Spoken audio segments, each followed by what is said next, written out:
Okay, hello everyone. Good evening. Welcome to the part 2 of our pre-test rationalization. Sorry guys, hindi na ako nakapag-live kanina. So I'm just going to record this and then upload it no, para mapanood natin lahat. Okay? So again, this is part 2. Tapos na yung part 1, upload na rin po natin on our YouTube channel and I hope you have already seen that. Okay? So for part 2, we'll be talking about the day 2 subjects, no? Yung ating hematology, ISBB, and histopath.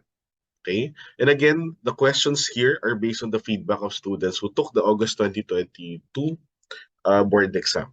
Okay? We are not claiming that these are exact questions, but rather they're based on the idea shared to us by the students who took the boards. All right, so let's start with hematology. Okay, so first question sa ating pretest.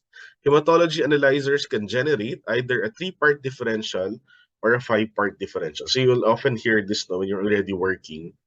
Tatarin kayo, yung hematology analyzer nyo ba, 3-part differential or 5-part differential? Ano ba ibig sabihin nun? Okay? A 3-part differential reports lang. So, ang sabi po dito, lymphocytes, monocytes, and granulocytes. Okay? So, yung mga granulocytes yun, which would include your neutrophil, eosinophil, and basophil, in your 3-part differential, clumped sila together or grouped sila together. Okay?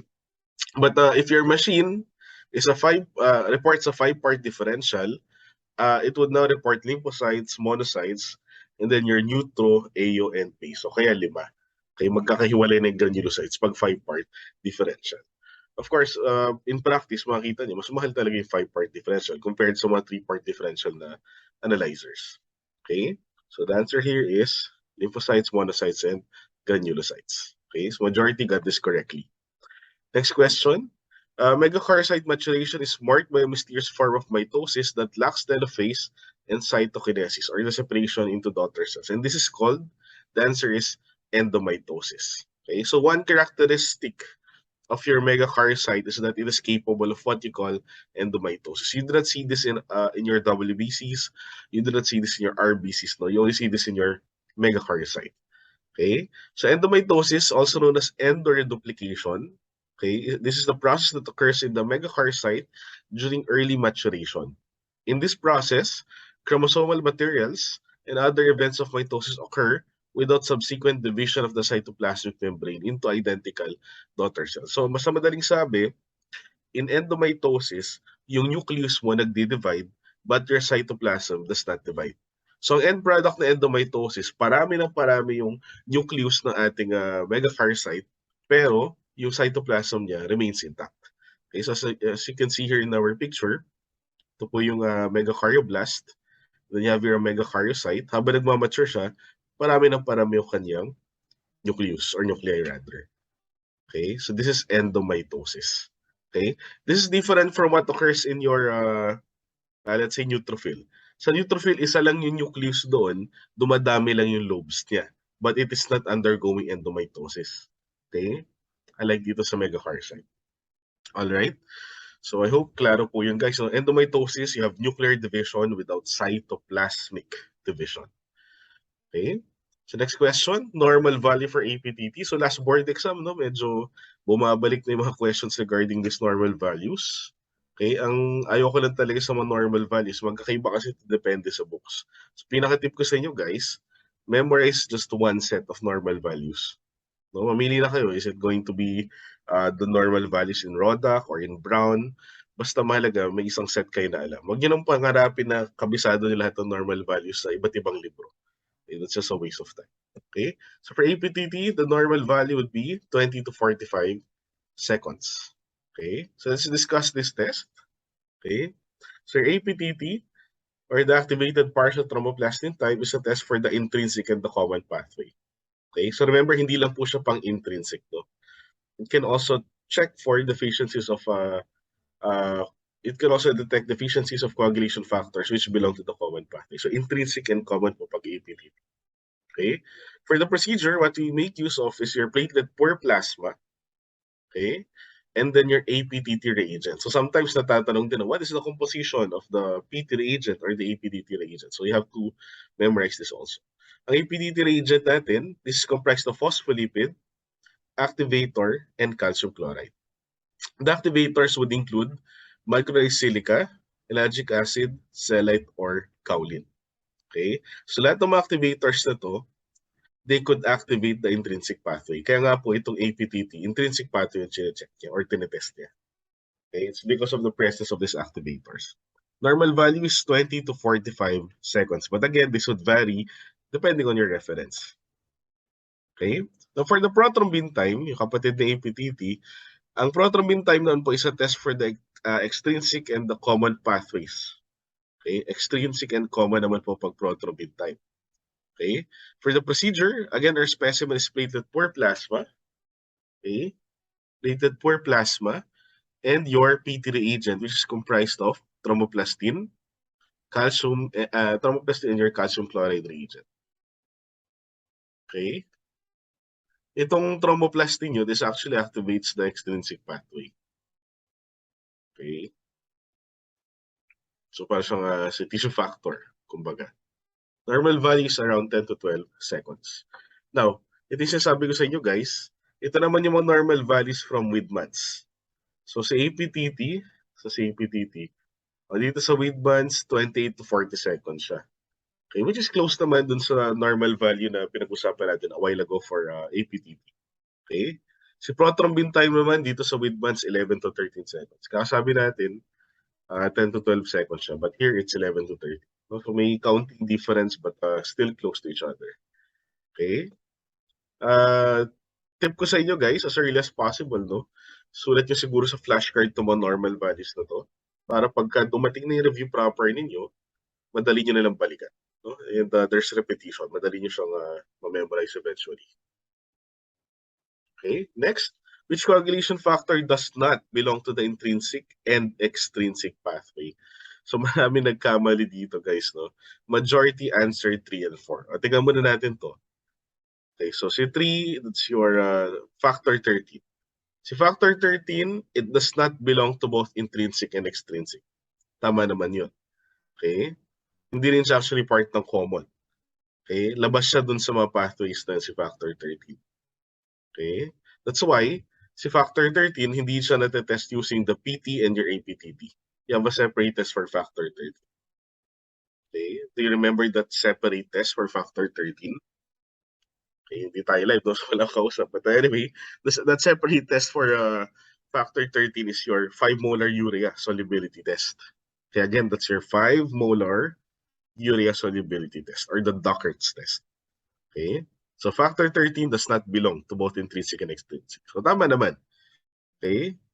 Ano pa? Yung 4, ito, si factor 6. Obviously, factor 6 does not belong to the intrinsic and extrinsic pathway because it is non-existent. Okay? So true din yun, no? Na hindi po siya kasama to both of these pathways. Non-existent ang factor 6. Okay? Now, how about this one? Factor 5. Okay? So siguro maraming hindi nagsama ng factor 5 because of their understanding of the question. Tingnan nyo kasi guys, does not belong to both the intrinsic and extrinsic pathway. Si factor 5, it belongs to the common pathway. Okay? So technically, it does not belong to the intrinsic. It also does not belong to the extrinsic. Okay? So X yan, yung factor 5. Okay? Same din sa factor 10. Ang factor 10 yun nasa common pathway. So it does not belong to the intrinsic. It does not belong to the extrinsic. Therefore, false siya. X din siya. Okay? Hindi rin sila kasama dun sa intrinsic and extrinsic. So, anong answer natin dito? It does not belong to both intrinsic and extrinsic. Factor 5, factor 10, factor 13, and factor 6. Lahat po sila, they do not belong to the intrinsic and the extrinsic. Okay? So, ang sagot po dito, 1, 2, 3, and 4. Okay? So, I think you already know this. Medyo nalito lang kayo sa pagkakatanong. Okay? So, make sure that you memorize the coagulation cascade.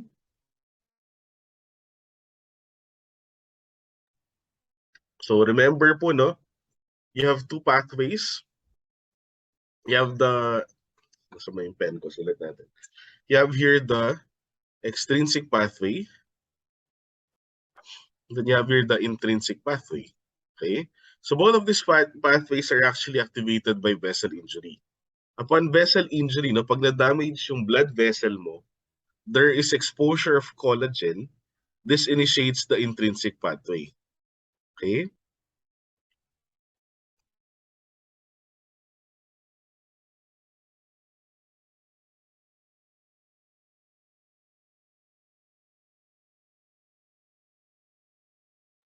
Okay? Aside from that, with blood vessel injury, there is release of tissue factor. Okay, this is your factor 3. Diba? With factor 3, you now have activation of the extrinsic pathway. Okay? So again, both pathways are actually activated by blood vessel injury. Okay? Now sa intrinsic pathway, remember that what you have here would be factors 12, 11, 9, and 8. Okay? So sa intrinsic po, you have your 12, 11, 9, and 8. Okay? So please memorize that. Sa extrinsic naman, aside from factor 3, you also have your factor 7. Okay? So ibig sabihin guys, okay, if you have deficiencies of factor 12, 11, 9, or 8, ang magiging abnormal po dito is what test? It's your APTT. Diba sabi natin kanina si APTT yung sensitive sa intrinsic pathway. Now, if you have a deficiency of factor 7, ang magiging abnormal naman na test is your PT. Since sabi natin kanina, si PT po ang sensitive sa extrinsic pathway. Okay? And eventually, both of these pathways would merge, no? And they would intersect dito sa activation of factor 10 to factor 10A. This is the start of what you call the common pathway. Okay, so eventually 10, you have your 5, 2, and then factor 1 or fibrinogen. So sa common pathway, what you have would be 10, 5, 2, and then 1. Okay? So anong mga test naman na maging abnormal if you have deficiencies of coagulation factors that belong to the common pathway? So kung naalala nyo kanina, no, dun sa slide natin for PT and APTT, makita nyo both PT and APTT are sensitive to the common pathway. So kapag deficiencies yan ng 10, 5, 2, and 1, both PT and APTT would be abnormal. Okay, so let me write that down, no, para clear tayo. So sa deficiencies na intrinsic pathway, APTT is abnormal, PT is normal. Okay? Sa extrinsic naman, APTT is normal, PT is abnormal. Okay? And then kapag deficiency ng common pathway, okay, both APTT and PT are abnormal. Okay? Now, nasa si factor 13. Again, si factor 13, outside siya ng mga pathways na to. And again, the separate test for factor 13 is your 5 molar urea solubility test or your Dockert's test. Okay, that's for factor 13. Okay?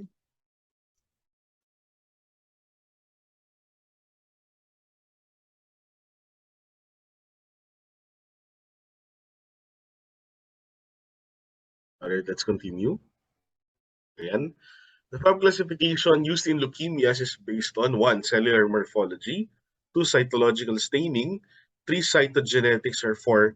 Molecular abnormality. So again, majority answered incorrectly. Hindi po kasama lahat yan. No? Ang kasama lang for Fab would be 1 and 2. Okay? So your leukemias can be classified using two systems. No? You have your Fab classification and the WHO classification. So as you can see, the Fab classification is based on cellular morphology and cytochemical staining.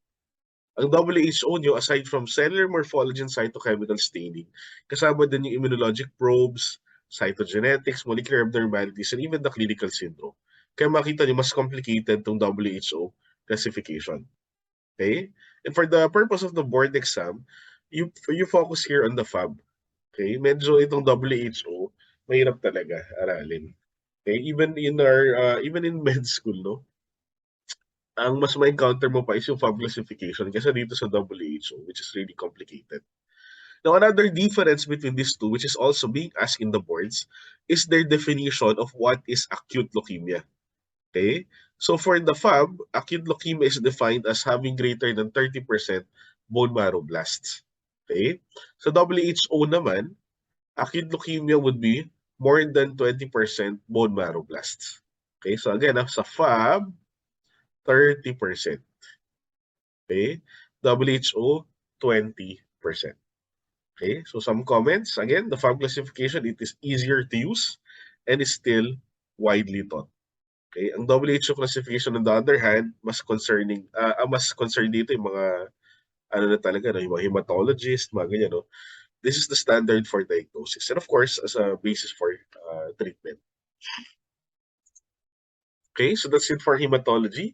So to ISBB, medyo according sa students, so mahirap talaga ISBB. Ganun din naman for the passport exam. No? Talagang difficult ang ISBB, especially the blood banking part. Okay? Pero ang isang ano dito, na-observe nila, a lot of the questions were actually lifted from a review book, no? Which is your HAR. Okay? So more than 10 questions directly lifted from HAR. Okay, so make sure guys, no, this is another tip, no? Make sure that habang maaga pa, you're able to read your Q&A books like Shula and HAR. Okay? I'm not saying memorize word for word, no? But ang mahalaga doon, intindihin niya, especially yung rationalization nila. Okay? Makakapulot din kayo ng additional knowledge dun sa rational mga questions doon. Okay? So first question, what is the predominant cell in acute inflammation? So remember guys, na if there's acute inflammation, ang lagi na una po is the neutrophil. Okay? When we look at slides, no, of biopsy, mga ganyan, no, if we see neutrophil, this is actually a clue that there's ongoing acute inflammation. Okay? Halimbawa, acute pancreatitis. No? If you get the biopsy of the pancreas with acute pancreatitis, you'll be able to see na ang predominant sa neutrophil. Okay, now, kapag naging chronic na yung inflammation, that's the time that you will now see more of the monocytes and the lymphocytes. Okay, so again, acute inflammation, predominant cell po, neutrophil. Okay, so majority got this correctly naman. Okay, next question. Which of the following blood components can be transfused despite being ABO incompatible? Now, kung siguro na-encounter nyo to during face-to-face internship, madali lang siya. No? But theoretically, you will have to read a particular chapter in Harmonic para masagot nyo siya. No? Now, ang sagot po dito is platelet. Okay, anong basis natin dito? You will find this blood components chart in your Harmony. Very useful to guys. I always ask my students to memorize this table. Dami na masasagot sa parts if you memorize this. Ang titingnan nyo dito, ito, yung last column. Ayan, no? As you can see, for the whole blood, for your RBCs, dapat ABO and RH compatible yung mga, lahat ng components na yan when being transfused. Okay? Ano pa yung nasa choices? FFP. Ayan, FFP, ABO. Dapat ABO compatible din siya. Ano pa? Granulocytes. Okay? Medyo marami rin sumagot ng granulocytes, no? Ang granulocytes nyo, ABO, RH, plus HLA compatible ba dapat? Okay? Packed RBCs, ayun, nasabi rin natin, ABO and RH din na compatible dapat. Now, when you go to your platelets, okay, in particular, yung random donor na platelets, no, yung platelets na pinupool together, okay, pagtingin nyo dito sa column blanco siya. Okay, actually, hindi siya kailangang ABO and RH compatible. Okay, so sagot dito po, best answer, platelet. Okay, unless of course, we're talking about your platelets, single donor. Remember, yung platelets sa single donor, we transfuse this to minimize the risk of developing platelet refractoriness. Okay? Kasi ang problema, if you transfuse your patient chronically with platelets, no, so let's say every day, hindi naman every day, every week, every month, binibigyan ng platelet yung pasyente. Eventually kasi yung pasyente mo, magde-develop ng antibodies against particular HLA antigens. Okay? To the point na meron na ako antibody for almost all HLA antigen na kahit na ano ibigay mo sa akin platelet, hindi ko natatanggapin. Yun yung tinatawag nating platelet refractoriness. No, so if the patient really has to undergo chronic transfusion of platelets, okay, we can opt to give platelets SD or single donor. Okay? So hindi siya pinupull na platelets. Okay? Kasi galing lang siya sa isang donor, kaya single donor. Okay? And with that, you now minimize exposure to HLA antigen. Of course, minimize the risk for developing antibodies against HLA. Okay? So, ito, ang sagot po dito, platelet.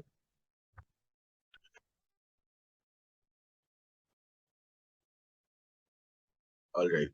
So, let's continue. Next question.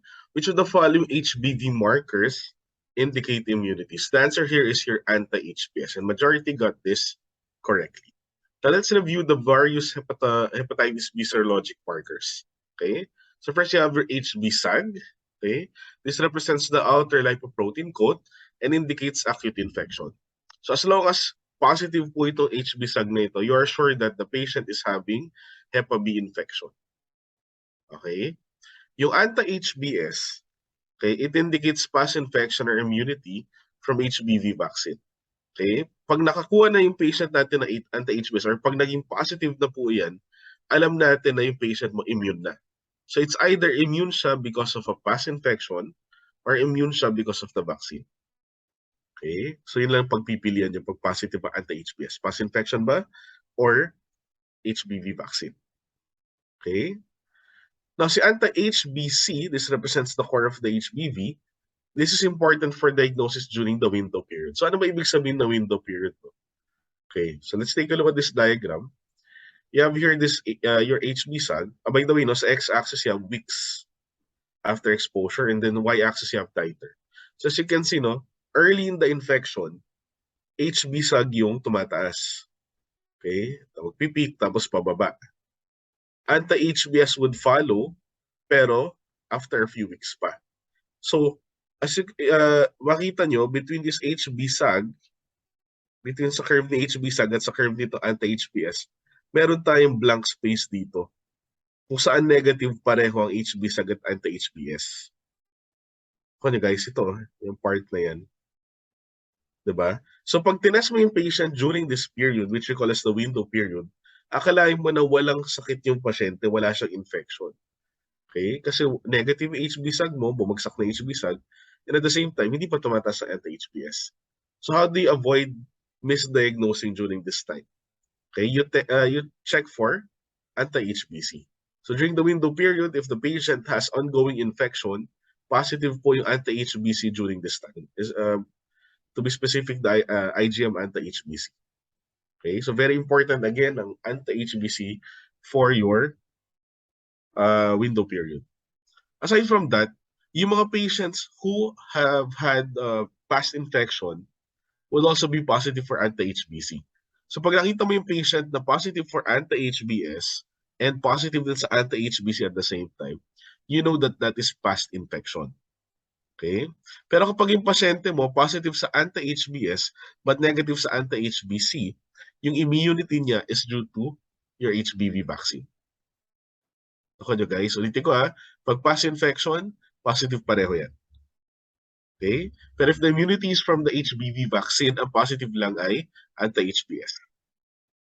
Okay? Anti-HBC is negative. Okay?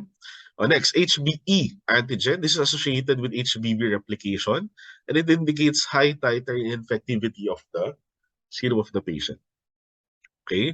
Palitan na ako dito, no, as a student, HBe, infectivity. Okay, medyo corny, but that's how I remembered it, even until med school.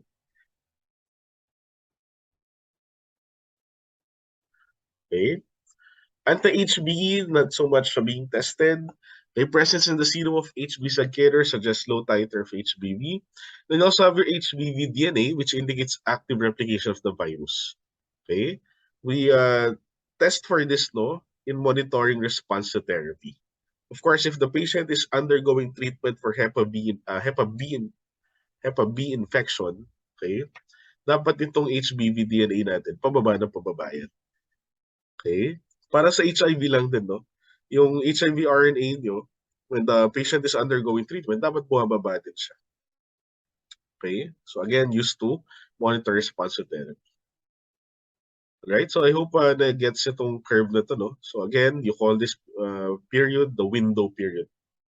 Okay? Anong mahalaga dito na marker? It's your anti-HPC. Okay. And then you have this table. So pag susceptible ang patient, negative lahat. Okay? Wala pa siya immunity, kaya negative anti-HBs. Pag vaccinated po, ang positive lang is anti-HBs. Okay? Pag past infection, as mentioned a while ago, makita niyo positive pa rin ang anti-HBs at anti-HBC. In acute infection, you will see a positive HB SAG. Okay? Negative pa ang anti-HBs. Okay, remember, pag nag-positive to, ibig sabihin nun, okay na si patient. So, acute infection to So, positive dyan, HB SAG. Okay? Pag chronic infection, aside from the HB SAG being positive, anti-HBC is also positive. Pero this time, yung IgG na po yung madedetect natin. IgG na anti-HBC. Okay? Next question. Itong question na to guys, ito yung sinasabi kong galing kay heart. Lifted from heart.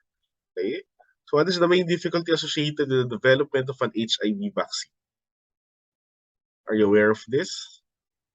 Okay, so 33%, no, one-third of the students got this correctly.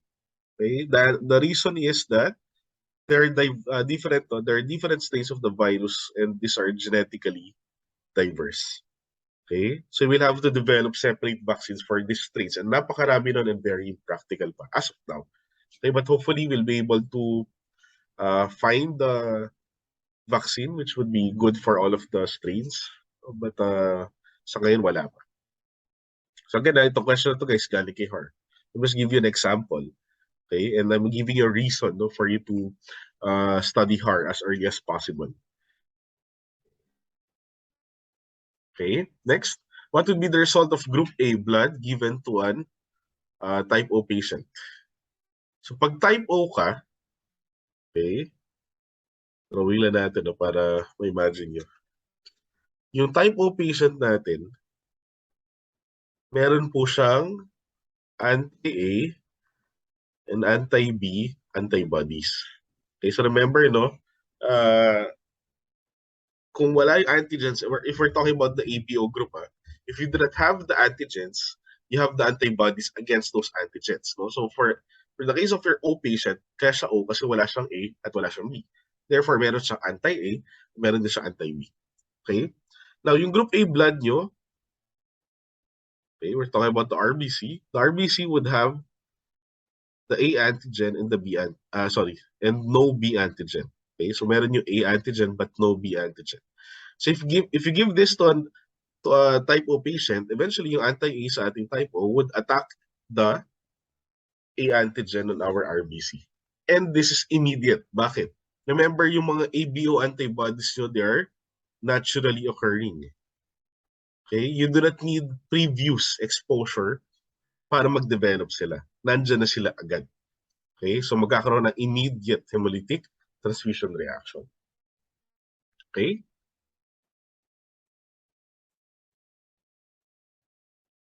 Alright, last subject, HTMLE. Feedback no last boards, no? As usual, HTMLE, may mga questions na unexpected. But kaya naman. Okay? For the past years, mas naging fair yung questions for histopod. Unlike sa amin nung before, medyo weird yung questions eh. Ayun. Alright. Mary refuses to undergo HCG testing, but her mother insists. So, HCG testing, no, basically preg test. Mary is 16 years old. What should you do? Okay, so a lot of you answered, let the mother sign a letter requesting that the test be done to her child. Okay, well, if I'm going to answer this via, let's say, testmanship, no, itong first kasi, at saka itong last, very similar, no? So basically, you follow the mother dito sa last, no? Medyo pinahaba lang, tapos may letter lang na input. Pero they're similar. So pag ganyan yung choices nyo, no, na they're equal to each other, most of the time, they would be removed from your choices. Okay? But let's rationalize this, no? Ang basis po natin dito for us to be able to answer questions like this would be the 4 pillars of medical ethics. So I hope you're familiar with this already. You have beneficence, which is doing good. So lahat ng ginagawa natin as healthcare workers, dapat for the good of our patient. Okay? Kasi kung hindi siya for the good of the patient, anong point? Ba't mo siya ginagawa? Okay? Then you also have non-maleficence or to do no harm. So lahat ng gagawin natin, it should not do harm to the patient. Okay? Or at least minimize the harm being done to the patient. Okay, for example, venipuncture. Ang venipuncture, ma-harm mo ang patient. Okay? But it is a necessary harm kasi mas malaki yung benefit niya. Okay? And then another pillar is autonomy. This is giving the patient the freedom to choose freely where they are able. Okay? So that's autonomy. May catch dito, no? So where they are able. Kapag nasa tamang kaisipan, tamang kaisipan, no? Yung pasyente. Is that the right term? Anyway, so yung mga hindi pwede magbigay ng sarili nilang decisions would include yung mga, of course, those with mental disabilities, no? Yung mga minors, di rin pwede. Okay, but may mga cases na pwede sila. For example, yung mga tinatawag natin na emancipated na minor, yung those who are living alone. Ayan, so pwede na silang mag-decide on their uh, own judgment. Okay? And then, of course, there's also justice, no? Wherein we ensure fairness. Okay? Most of the time, we talk about this when we are distributing resources. No, for example, sa ER na lang, one of the very scarce resources in the ER is time. Okay? Yung pagtingin natin sa pasyente. Of course, ang pa-prioritize natin sa ER would be those na may critical na conditions, no? Yung talagang emergency. Okay? That's an example of justice. Okay? That is an example of ensuring fairness. Now, yung question na to, guys, this is actually I've been reading articles regarding this, no. Medyo malabo rin yung masagot ng mga nabasa ko. Pero ang best na answer dito is still to follow the patient. Especially if the test, okay, is not life-saving. Okay, ano ba preg test, no? Yung preg test naman in this case, hindi naman siya ginagawa to save the life of the patient. Okay? We're not even sure na bakit siya ginagawa. Hindi naman stinate dito. Okay? So, ang best na gawin pa rin dito in these cases, no, it is still to follow the patient. Okay? Especially 16 years old, malapit na rin naman siya na mag-18. And at this point, reproductive na siya, meron na siyang karapatan doon sa kanyang reproductive system. Okay? And ang isa pang consideration dito, well, for example, no, we do decide to follow the mother. O sige, mother, kayo masusunod, kayo nanay. May mga cases, okay, na eventually, kapag yung bata na-depress kasi tinest nyo, okay, yung bata nag-drop out of school, yung bata, etc., yung may nagka-bad effect, kumbaga, no, yung ginawa nyo na test sa kanya na ayaw naman niya talaga. Eventually, may mga cases na yung parents bumabaligtad. Okay? Sasabihin na, dapat hindi na ginawa. Tingnan nyo nangyari sa anak ko. When in fact, sinunod mo lang sila, diba? Okay? So pag ganito talaga, you're compelled to follow the minor, especially if it is not life-saving. Pero kung life-saving na test yan, halimbawa, medyo halimbawa, na-aksidente, kailangan ng CT scan. So life-saving yung CT scan in that case, di ba? Kaya hindi pwedeng i-refuse ng patient yun, lalo na kung minor siya. Okay? Pero in this case, hindi siya life-saving. Okay? So we still go by the patient, especially 16 years old na, reproductive age na siya. Kaya niya na magbuntis actually, di ba? Okay? So, ayun. I think this is the best answer. Okay? So, makita nyo guys, itong 4 pillars of medical ethics, hindi sila clear-cut. Okay? They would not tell you na ito gawin, ito gawin. Talaga nagkakaroon din ng conflict yung mga. Halimbawa na lang nga, yung venipuncture, no? So, it is a question of benefit versus yung harm. Okay? But of course, kapag mas nanaig yung benefit, we can still proceed kahit na may harm. May mga ganong questions talaga sa boards. No? Even sa amin sa medicine, no? May mga ganyang question din. Okay? And I'm happy na ini-introduce nila ito sa ating sa Medtech boards. No? Kasi very important talaga to sa work natin. Okay?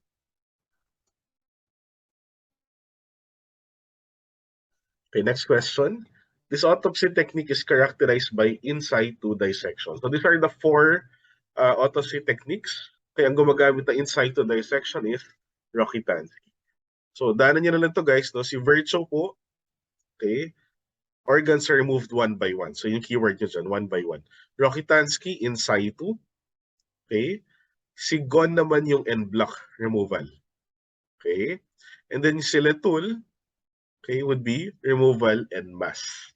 Okay, so yun yung mga keywords na tatandaan po for your autopsy techniques. Okay, next. All of the following are entrusted to a laboratory manager except... So, itong question na to guys, medyo obvious naman. Okay? So, maraming ginagawa yung laboratory manager. Pero I don't think website development is still a responsibility of the laboratory manager. Unless, of course, we're talking about coordinating. Yan, coordinating with the developer. Pwede pa siguro. Pero yung mismong website development, hindi na po yung role ng lab manager. Okay, inventory report, yes. Procurement of supplies, yes also. And of course, screening of personnel, yes also.